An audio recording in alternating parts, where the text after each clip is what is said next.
everyone, and welcome to this week's episode of Zach on Film. I am, of course, the Zach on the Film. Across from me is Steven of the Schleicher. Wolverines! And all the way across the internet is Matthew of Peterson. John has a long mustache. Today, we are obviously going to be talking about Katy Perry's Swish Swish and Taylor Swift's Look What You Made Me Do videos. They're both just a hot mess. Let's get into it. Are they really?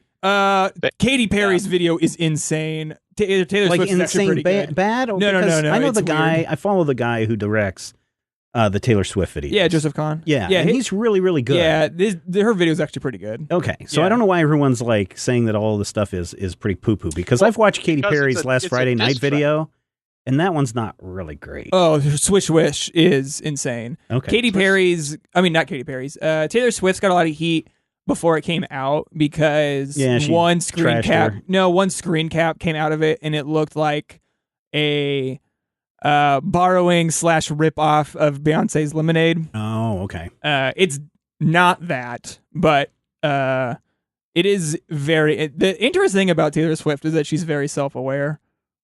I think she is. I think she has to be really savvy. In this music video, it's literally all of her personas from every music video addressing her current self.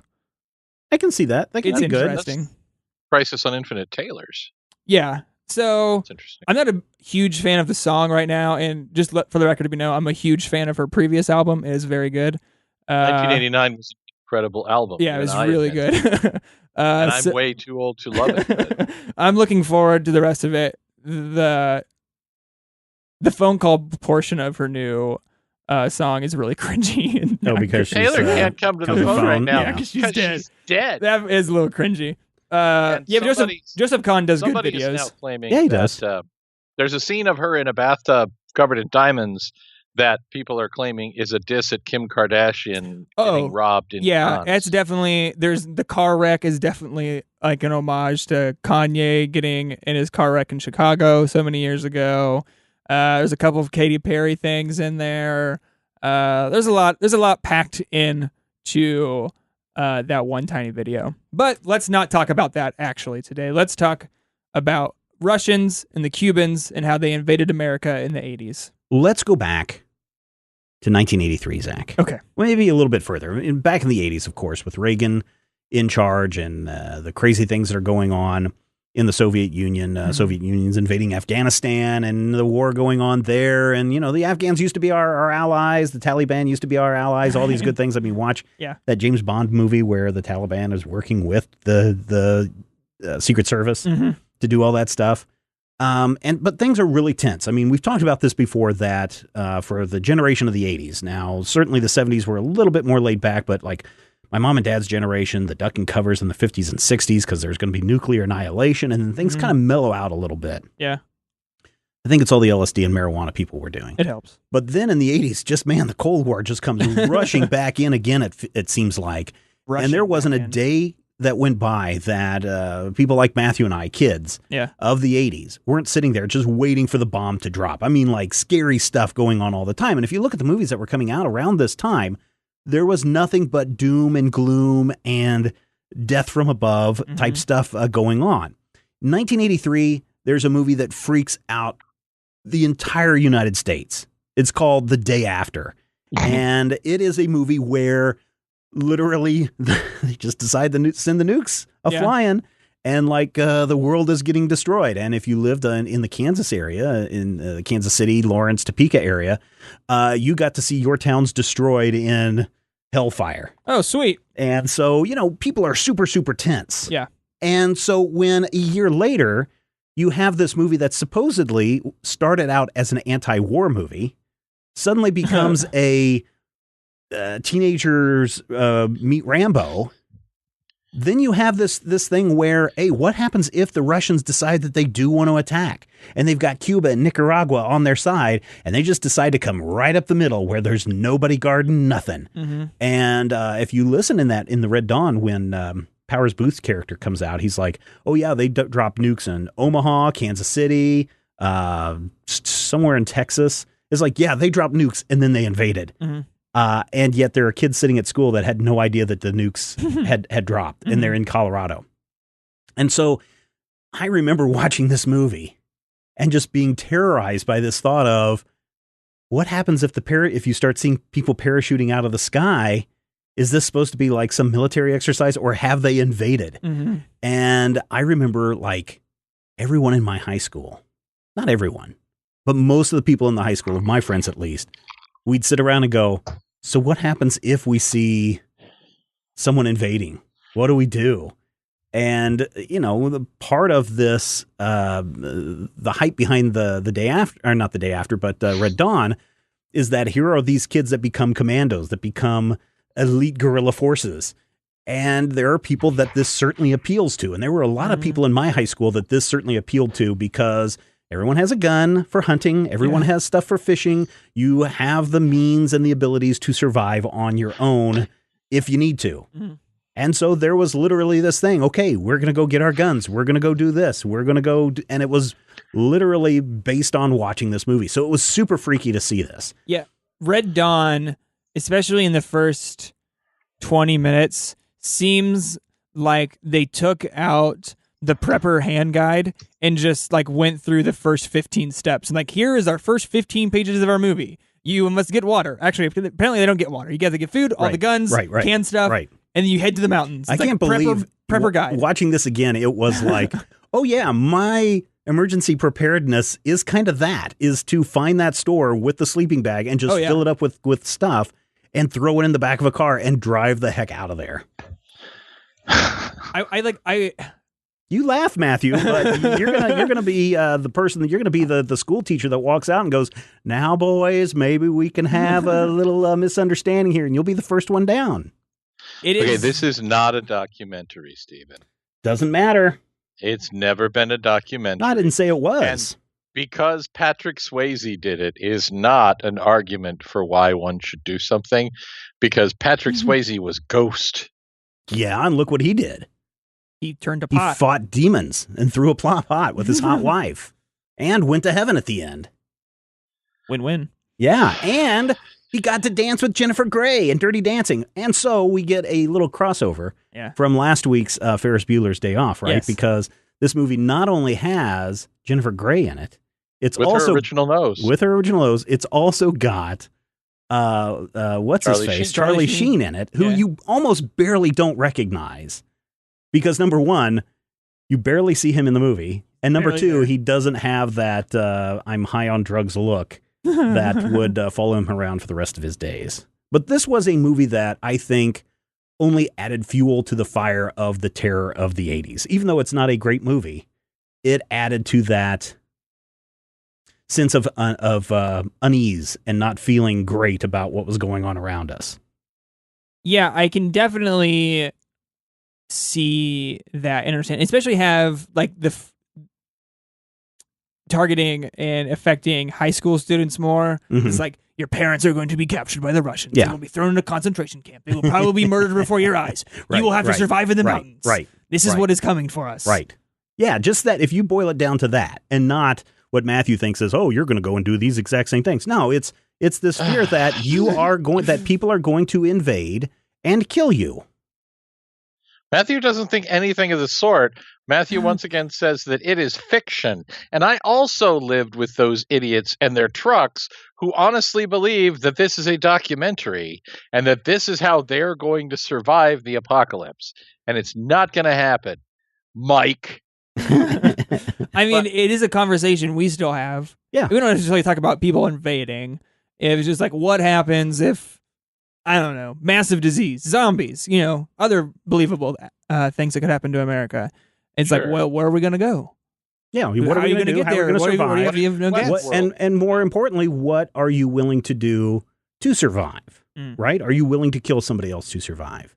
And what's interesting about this film, because there's not really a whole lot interesting about this. No. What's interesting about this is watching the C. Thomas Howell character go from someone who's really kind of timid and not really sure about what all this is, to the point where at the end of the movie, he's like, die hard, kill them all. I'm going to just blow everything away. I don't care. And you really see how, and I think it's kind of true in a lot of the John Milius movies, is this idea of war is hell. And there's nothing really glamorous about this. I mean, even though MGM, when this idea was pitched to them, they were like, "Oh no, we're not going to turn this into like a Lord of the Flies movie. We're going to turn this into Teen Rambos." And at the end, Milius would go on later in life to say that he really was trying to show the futileness of it all, because if you look on both sides, he's trying to create some sympathy in the Cuban. I think he was the Cuban general, and the kids about what are we doing? This is just craziness. And he said that he had hoped that when this movie came out, that both sides would have seen it and looked at it as a reflection of, is this really what we want to do? Yeah, but the problem is when you show a film like this to Americans, we just want more of it. And actually think this is considered one of the big right-wing conservative films.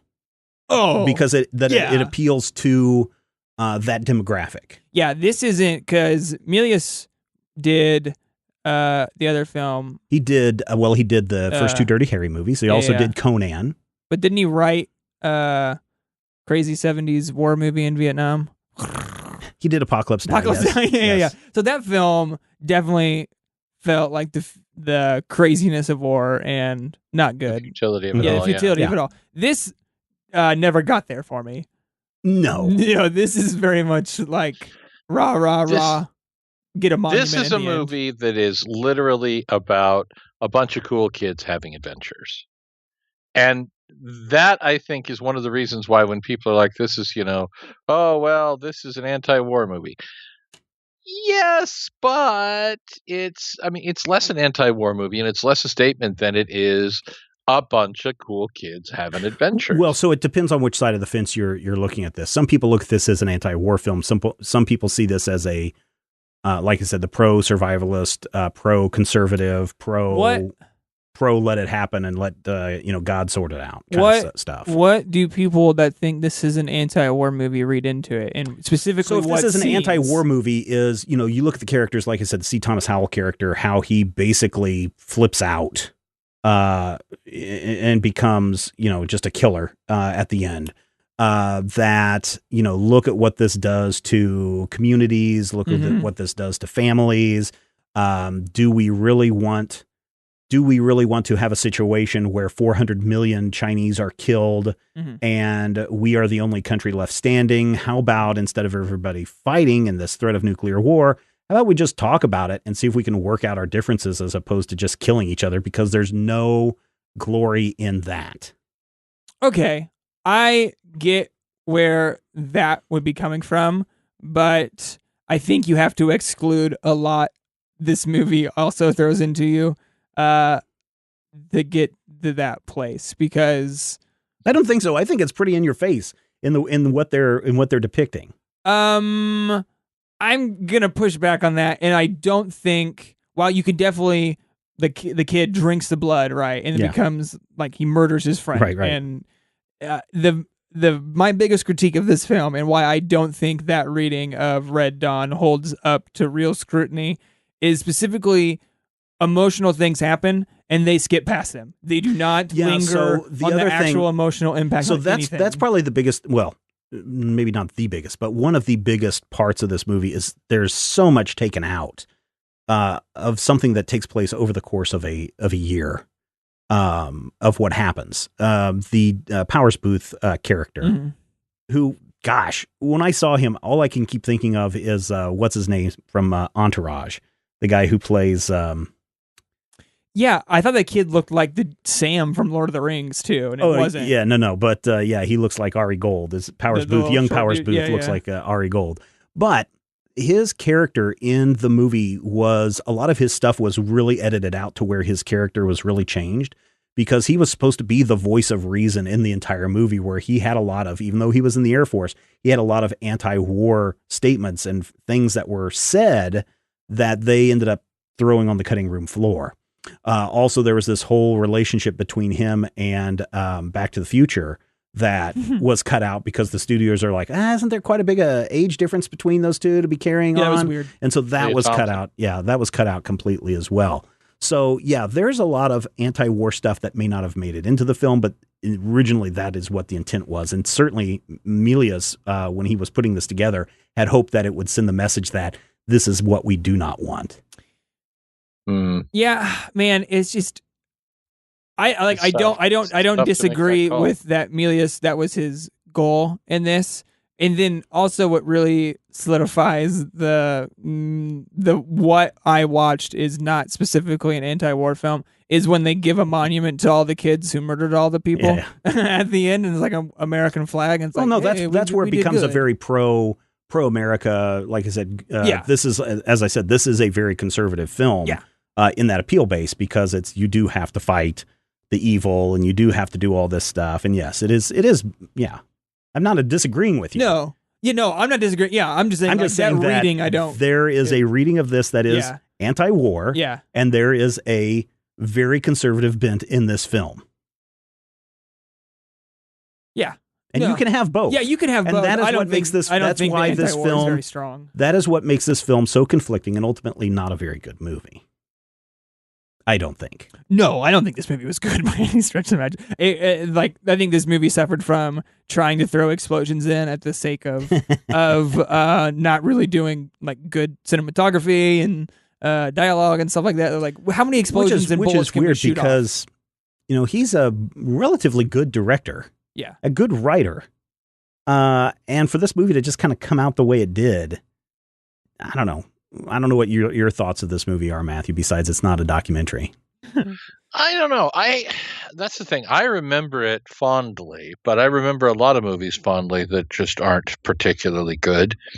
And I think the big thing about Red Dawn for me is you kind of have to separate it.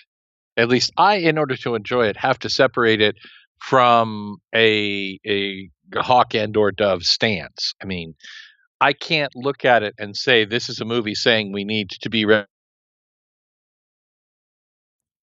See? The Russians got him. The Russians got him again. Can't talk negative about him. Cannot talk negative about Red Dawn. None of those is actually in the movie in its entirety. It just veers back and forth. You kind of have to look at this as the movie that Patrick Swayze made in between other Patrick Swayze movies. And on that level, I really enjoy it because it's not specifically what you'd call a Brat Pack film, but it has some of those characters in it. And some of these actors, we know what they look like at every single age because they did this movie when they're 23 and this movie when they're 22 and this movie when they're 21. So I liked it. I remember liking it. I've actually peed in a radiator because of this movie to keep the car from overheating, and it worked. Did it smell? Yes, it does smell. It had to smell, right? That's the first thing I thought of. Yeah, no, it smells. Yeah, it's hot urine. Urine smells like hot urine. You don't want any part of that. But also, I don't know. I mean, I can't look at this and say that it's a statement for or against war because it's really not successful in either. It doesn't finish cohesively a sentence in either direction. But again, so one of the big things Jennifer Grey's nose is good. One of the biggest problems with this film is that there are too many characters. There's a lot, and they get lost very quickly. You've got two girls and you got a bunch of guys who are wearing hoodies. The same thing, and there's like 10 guys. Yeah, and you can't tell them all apart, except for Patrick Swayze, who has the most speaking lines in this movie.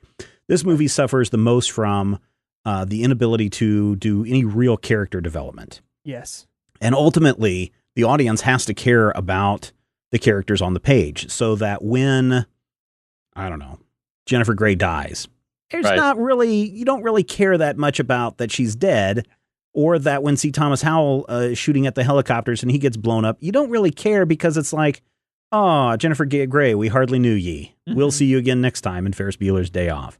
You don't have any kind of connection, emotional connection to any of these characters, to their parents, to their situation. You don't even have emotional connections to the bad guys. Mm-hmm. I mean, who's the not the Cuban guy and not the Russian that was wearing his little pill hat the entire time. The Fox? Yeah, the Fox. Yeah. He was like, when I remember seeing this as a kid, I was like, this is the baddest of the bad guys that are ever. And I'm watching this now going, this guy's hardly in the movie and he's made out to be the big bad. I mean, there is nothing in this movie that really attracts you except for the notion that what if the United States was invaded by Russians and by Cubans and Nicaraguans all teaming up, and the world has gone to hell, and this is World War III, and how do people survive? The premise is enough, I think, to hook you, but the character development is not there at all. They don't do anything. I mean, this is really a lot of just military strikes that these kids pull off, and that's it. Yeah. So if you're looking for something that has a lot of guns and explosions and what have you in the 80s, then this is the film for it. But for character development, it does not have anything. The problem with them not having any character development is that an emotion is that they wrote into the script none of these characters could have emotion because their father says, "Don't cry, don't you ever cry again." Right. And it is a line and a sentiment that is repeated. And then he screams, "Avenge me! Great. Avenge me!" And it's like, and then Patrick Swayze repeats to the kids, "Don't cry, don't ever cry again." Yeah. You can't have emotion. Right. Why would you develop as a character and feel that the fact that your family is dead, you're probably going to die, and everyone. So if you're looking at it, from this idea of what do grown-ups do, right? Grown-ups don't cry. Grown-ups don't show emotion, at least in the 80s. In the 80s, yeah. Yeah. And so to make this transition from your first kill, you're a man now, men don't cry, you got to stop showing those feelings and emotions, that kind of flows through those messages, is that you don't show emotions to be a grown-up. You could make the argument that the lack of character development could be seen as commentary on the dehumanization of war on people, because we do see a little bit of them being all, "Hey, look, we're kids. Oh, my dad's dead. Oh no, now I'm going to saw off a shotgun and start killing some people." Yeah, you could, and I have in fact heard the case made that transition, that lack of character development during the combat sequences and the, everything that's happening during the occupation is a statement that war is hell and ruins everybody and takes everything away. I don't think it's entirely defensible, but I have seen that read on this movie, and you can definitely make that case. I wouldn't, but it's out there, devil's advocating. I think that's what this movie suffers from. Like you said, Matthew, it doesn't go either way in making its statement, is that you could read an anti-war, you could read these kids are stunted emotionally because of what they've gone through, but they never give any time to any aspect besides more guns and bullets. Well, and then at the end, it's just like everybody dies except for the coward kid and Back to the Future. Yeah. And they somehow stumble, and then they somehow stumble out into the New Mexico desert. And then you get a voiceover that says, "Eventually, the war ended." It's like, come on. Because it's just a dumb movie. The story's movie. not about the war. It's about the kids. It's just such a dumb movie. Bunch of kids having cool adventures. And so, it's Ferris Bueller's day in this boot was camp. This was the 20th most financially successful film of 1984. Okay, so that's it's not they weren't putting out as many movies as they do today, but so that's still kind of a big deal to rank up there in the top 20 for the year. It was it had something to say at the time, and there were a lot of people who gravitated to it at the time. Today, it came out with mixed reviews. Right now, it's got a 50-50 on the Rotten Tomatoes. They tried to remake Red Dawn a few years ago, and it totally flopped and was a huge disaster. It had some big names attached to it. They did. It was like Thor, Hemsworth, and Thor's little brother, and PETA from and that's all. Not Game of Thrones. Hunger Games was in it. So they really had tried to do a lot with that remake, and it failed because there was a time when that movie was being made that we were a little bit more hopeful in the world. Maybe a movie like Red Dawn could be remade today, and it might be a little bit more successful.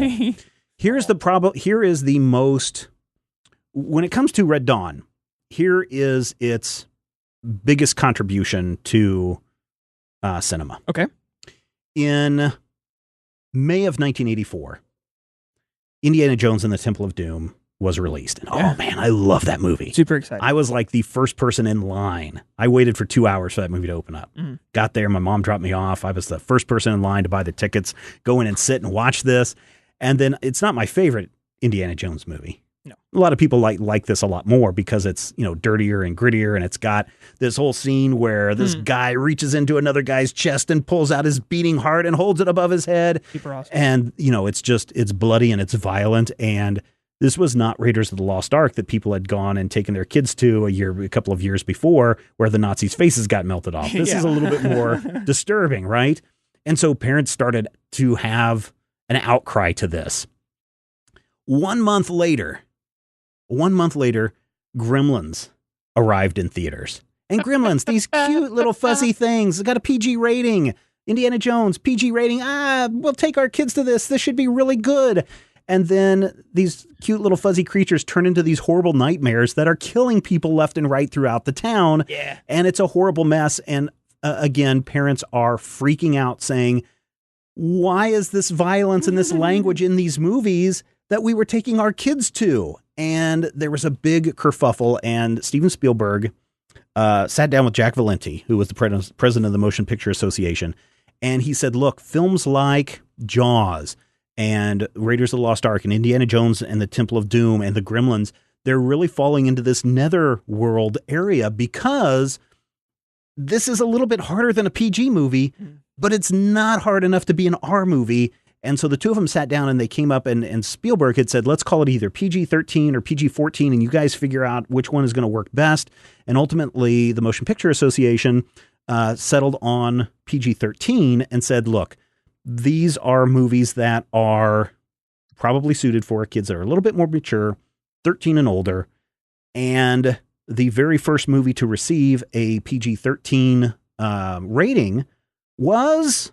I'm going to guess Red Dawn. Wrong. No. The very first movie to receive a PG-13 rating was The Flamingo Kid. I didn't know that. Unfortunately, The Flamingo Kid was not that great of a movie. Sat on the shelf for 6 months. Oh. And so the first movie to be released with a PG-13 rating was Red Dawn. Hey. And now you know the rest of the story. It's actually a good story. We talked about ratings. The Bose Wave speaker. So here's the thing.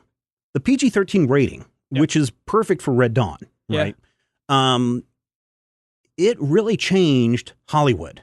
PG-13 rating meant that we can be a little bit harder with our material and we don't have to tone it down to get that PG rating, and we don't have to worry about an R rating because we have this PG-13 rating that's perfect for us. And so the film industry really bloomed over the next couple of years because of PG-13. In fact, 6 of the top highest grossing domestic films of all time have that PG-13 rating on them. So PG-13 has been a big boom for Hollywood because it doesn't have to be kiddie. Nope. Doesn't have to be, losing half of our audience because of the age restriction. PG-13 is that spot that sometimes today when you look at it, or maybe it's a little bit too intense and, it should be an R. Yeah. Other times PG-13 is just like, oh, they said poopy butt or something, and therefore it can be PG. But Indiana Jones and Gremlins led to Red Dawn getting that PG-13 rating, and it changed Hollywood forever. So if Red Dawn can be looked at for one thing positive, it is that first movie to be released with that PG-13 rating, and thus changing how Hollywood operated from that point forward, at least in terms of the rating systems goes. You're so hard on this movie, and it does not deserve this hate facery. It's not that bad a movie. What? It is not that bad. No, it's not. Oh, no, it's a bad movie. It's Matthew delayed because I went off on a whole thing about the history of the PG-13 rating. And then you came back and said, at least, it wasn't attached to a movie that was all trash. No. What did I don't think you're listening. I said, Red Dawn, getting this PG-13 rating, changed Hollywood forever in how it produced movies. I think he was referencing if it can be remembered for only one thing. About this movie. Yes, there's only one good thing about this movie. That is not true. And that is the fact that its footnote in history is it's the first movie released with a PG-13 rating. No, wrong. Matthew, you're going to have to defend this movie if you think it's good. I can defend anything, but here's the thing. You're wrong. And you're a poopy butt. No, I think the thing about Red Dawn that you really have to take into effect, there are two factors that I think we're not taking into account.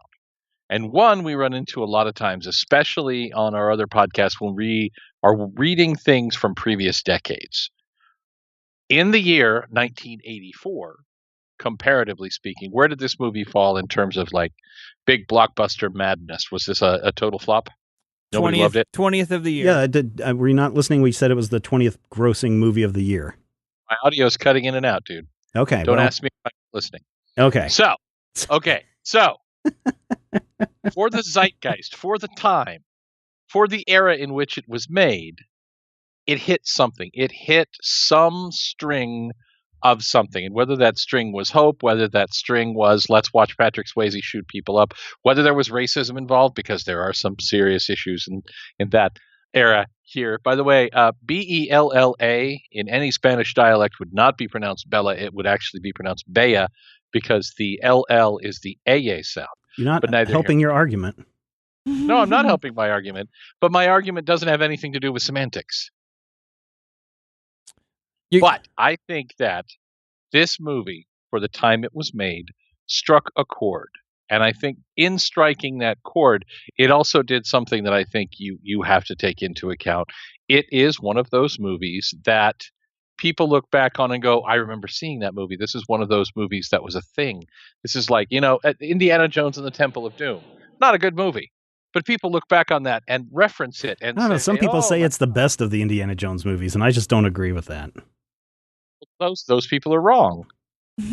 Just like you're wrong that Red Dawn has only the PG-13 rating going for it. I think you missed a whole part of the conversation at the beginning of this episode where I was saying, here's what was going on at the time, and here's why Red Dawn was super impactful and why it struck home with a lot of people. I think you got cut out right then. Then why did you say? Why did you say that the only thing going for? See, I didn't hear that part either. No. My internet is bad tonight. Well, so, I mean, a movie has made my case for me, so I think we all agree that. No, I said that. No. I said that the reason. No, I did not make your case for you. In fact, I said the reason why this movie was so popular at the time was because of what was going on in the world. Doesn't mean it's a good movie. Okay, popularity does not equal good. Just remember that. Okay, popularity does not equal good. All right. Yeah, everything's better with Batman. But I said specifically that the best thing that came out of this movie was that PG-13 rating system. Yeah, I think it's kind of like, what was the super racist movie we watched back in the 1900s? Reunited the KKK? Yeah, the Birth of a Nation. Birth of a Nation. It's like when people, I can talk about how Birth of a Nation is an important movie. It was like this huge epic, and they introduced color to film.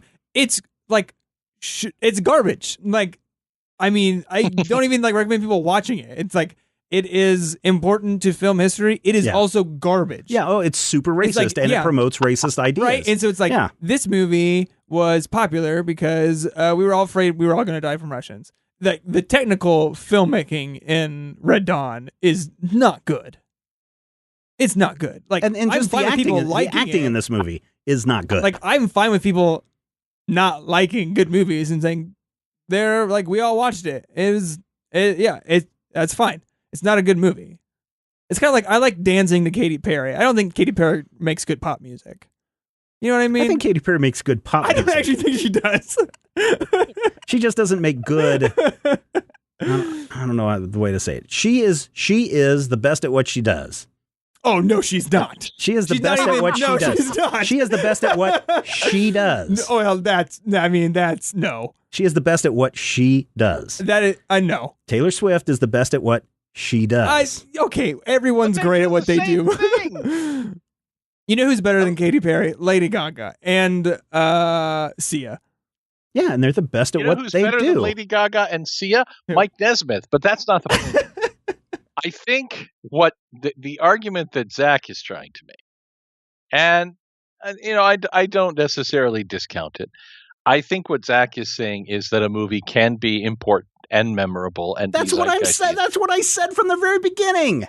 No, you didn't. But I also think that if you really break it down, the one good thing coming out of this movie is probably the PG-13 rating. So, what are we doing? What are we doing? He doesn't listen, doesn't pay attention.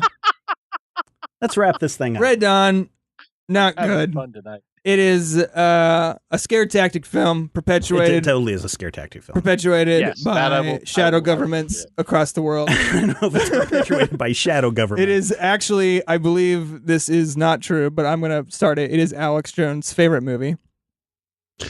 There's actually a line in Grand Theft Auto 3 where you go to the hyper-nationalistic crazy ammunition and you can hear them talking about, plus see a free screening of the documentary Red Dawn. And you're just like, yeah, okay, I'll buy that. So, but it was interesting. I've heard that people talk about this before. It got remade in 2012. It was interesting to see so many people on the screen. I was reminded Patrick Swayze died. I didn't actually know or remember that he was dead. Oh, man, if you want to see a really good Patrick Swayze movie, watch him. I think it was his final performance in Donnie Darko. No, that wasn't his final one, but it was. That was like early 2000. Wow. Oh, he died in 2009. Patrick died in 2009. Was Donnie it Darko was like 2001.